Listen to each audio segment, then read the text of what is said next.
اعوذ باللہ من الشیطان الرجیم بسم اللہ الرحمن الرحیم الحمدللہ رب العالمین والصلاة والسلام علی رسولہ الکریم وآلہ الطیبین الطاہرین اما بعد فقد قال اللہ تعالیٰ فی القرآن الکریم قولہ الحق بسم اللہ الرحمن الرحیم قل هو اللہ احد اللہ الصمد لم یلد ولم یولد ولم یکن لہ کفوا احد۔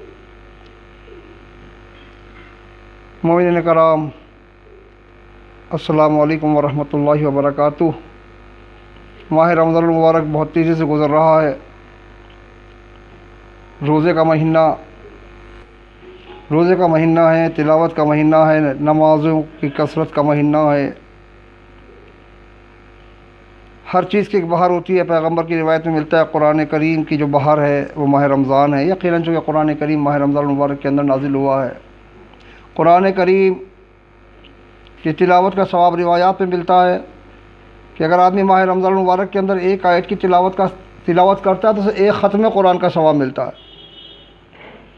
اگر مثال کے طور پر کوئی قرآن شریف نہیں بھی پڑھا ہوا ہے تو جتنا قرآن اس کو یاد ہے اتنا قرآن جو ہے اس کی تکرار کرتا رہے۔ یقیناً اگر اس کو ایک آیت کی بھی تکرار کرتا رہے گا تو ایک آیت کا ثواب اس کو ایک ختم قرآن کا ثواب ملتا رہے گا، چونکہ خدا بہت غفور الرحیم ہے، بہت عطا کرنے والا ہے۔ آج اسی سے متعلق عرض کرنا ہے سورہ توحید، جس کی میں نے تلاوت کی ہے، اس کے فضائل۔ بہت عظیم سورہ ہے۔ اس کے چند روایات اللہ ہم کو اور آپ کو سب کو عمل کرنے کی توفیق عطا فرمائے۔ سورہ توحید کے لیے جو ہم روایات پڑھتے ہیں ان میں روایات اس طرح ملتی ہیں کہ ہمارے اور آپ کے چھٹے امام جعفر صادق علیہ السلام فرماتے ہیں کہ جو شخص ہر روز پنجگانہ نماز تو پڑھتا ہو، یعنی پانچوں وقت کی نماز تو پڑھتا ہو، لیکن سورہ توحید کی تلاوت نہ کرتا ہو تو اسے کہا جائے گا کہ اے بندہ خدا تو نمازی نہیں ہے۔ یعنی نماز پڑھی مگر نماز میں سورہ توحید، سورہ اخلاص نہیں پڑھا، تو روایت کی روشنی میں اس سے کہا جائے گا بندے تو نمازی نہیں ہے، گویا اس نے نماز ہی نہیں پڑھی۔ ایک اور دوسری روایت میں ملتا ہے کہ حضرت امام جعفر صلی اللہ علیہ وسلم فرماتے ہیں جو جمعے والے دن یعنی روز جمعہ سورہ توحید کی تلاوت نہ کرے اور مر جائے تو ابو لہب کے دین پر مرا۔ یعنی روز جمعہ گزر جائے اور سورہ توحید کی تلاوت نہ کرے تو اس روایت میں امام کا ایک قول ملتا ہے کہ وہ گویا ابو لہب کے دین پر مرا، سیدھا سیدھا یہ گویا کافر مرا۔ حضرت امام جعفر صلی اللہ علیہ وسلم اسی سلسلے میں فرماتے ہیں، روایت ملتی ہے جو شخص کسی بیماری یا پریشانی میں ہو اور سورہ توحید کی تلاوت نہ کرے اور اسی بیماری یا پریشانی میں مر جائے تو جہنمی ہے۔ اللہ اکبر۔ یعنی اگر بیماری ہے تو سورہ توحید پڑھو اور اگر پریشانی ہے تو سورہ توحید پڑھو۔ اس روایت کی روشنی میں بیمار کے لیے دوا ہے سورہ توحید، اور پریشان انسان کے لیے مشکل کشائی کرتا ہے سورہ توحید کا پڑھنا۔ پھر روایت میں ملتا ہے، یہ بھی روایت امام جعفر صلی اللہ علیہ وسلم سے آئی ہے کہ جو اللہ اور قیامت پر ایمان رکھتا ہے اس کے لیے ضروری ہے کہ واجب نماز میں سورہ توحید کی تلاوت کرے۔ جو یہ کام کرے گا تو اللہ اسے دنیا اور آخرت کی بھلائی عطا فرمائے گا اور اسے اس کے والدین اور اولاد کی مغفرت کرے گا۔ یعنی جو واجب نماز میں سورہ توحید کی تلاوت کرے گا اللہ اسے دنیا اور آخرت کی بھلائی عطا فرمائے گا اور اسے اور اس کے والدین اور اس کی اولاد کی مغفرت کرے گا، ان کو بخش دے گا۔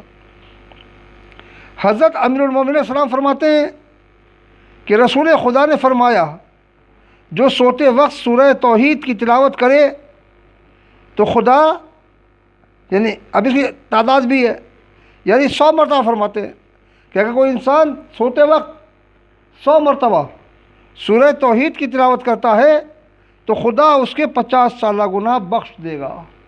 یعنی کوئی بندہ اگر اخلاص کے ساتھ سورہ توحید پڑھتا ہے، اب یہ روایت بتاتی ہے کہ رسول اللہ سے امیر المومنین نقل کر رہے ہیں کہ اللہ اس کے 50 سالہ گناہ بخش دے گا جو سوتے وقت 100 مرتبہ سورہ توحید کی تلاوت کرے۔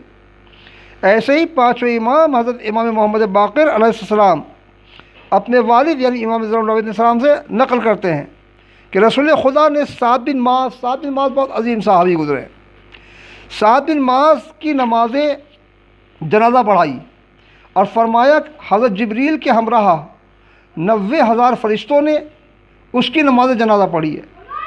تو میں نے عرض کیا 90,000 فرشتوں نے جناب جبریل علیہ السلام کے، اب 90,000 فرشتے نماز پڑھ رہے ہیں جناب جبریل علیہ السلام کے ساتھ، کس کی نماز جنازہ؟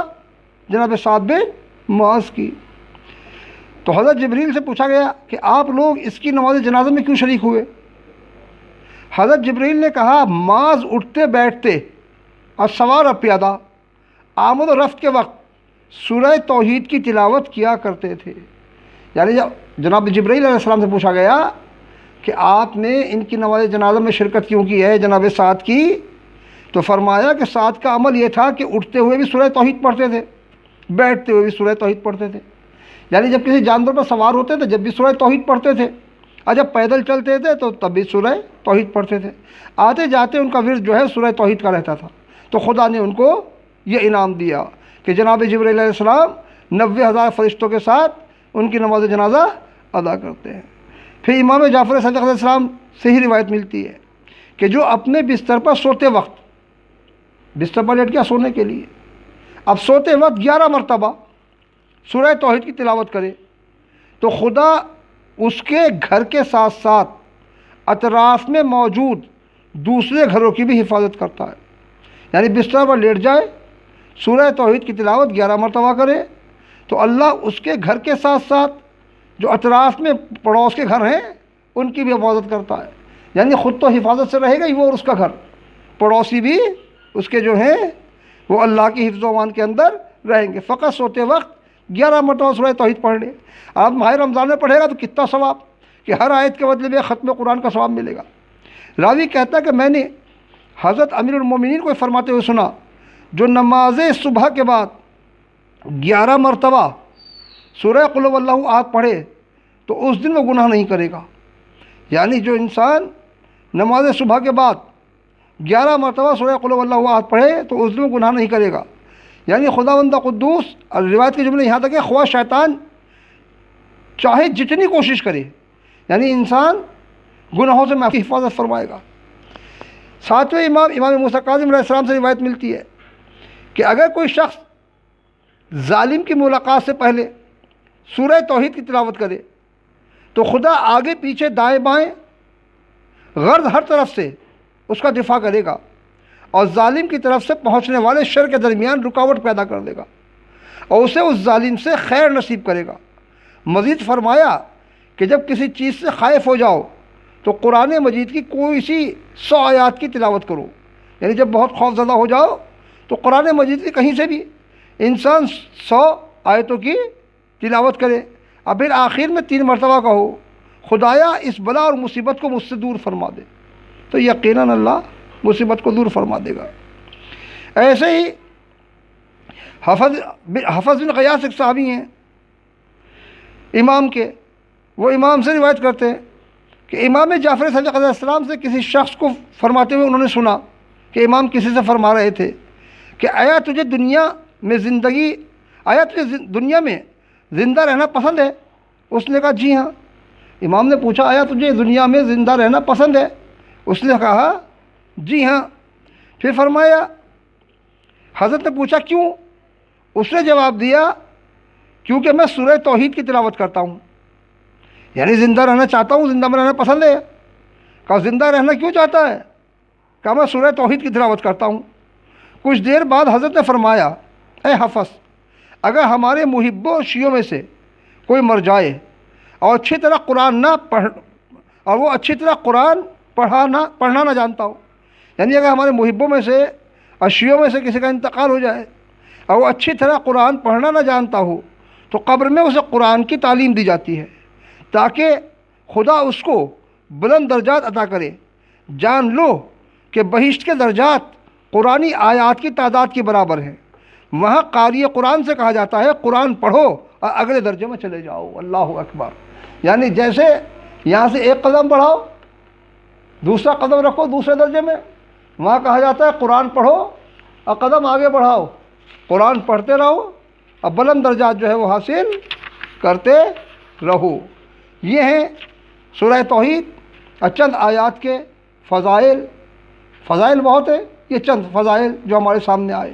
خدا ہم سب کو تلاوت قرآن کی توفیق عطا فرمائے اور دنیا اور آخرت میں اس کی ہم کو بہترین جزا عطا فرمائے۔ السلام علیکم ورحمۃ اللہ وبرکاتہ۔